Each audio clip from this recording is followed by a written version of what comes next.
The quaint town of Perth, Ontario has an old cemetery on the outskirts of town. An almost illegible headstone, worn by weather, reveals that the person who rests here was the victim of Canada's last fatal duel. The participants in this grim part of Canadian history were Robert Lyon and John Wilson, former friends and law students in Perth, Ontario. As with most gentlemen's duels, it was over a woman, a local school teacher by the name of Elizabeth Hughes. Wilson had romantic feelings for the school teacher, but Lyon intervened and made some disparaging remarks about her, which resulted in an argument and eventually a challenge to a duel. The duel was to take place outside the town limits near the Tay Canal on the McLaren farm.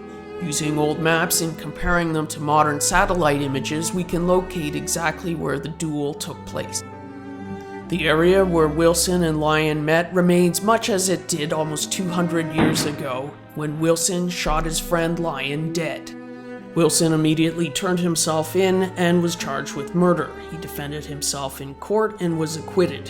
He later went on to be a Superior Court judge and a member of the legislature. He also married the school teacher. The actual pistols that Lyon and Wilson used sit in a small display case at the Perth Museum.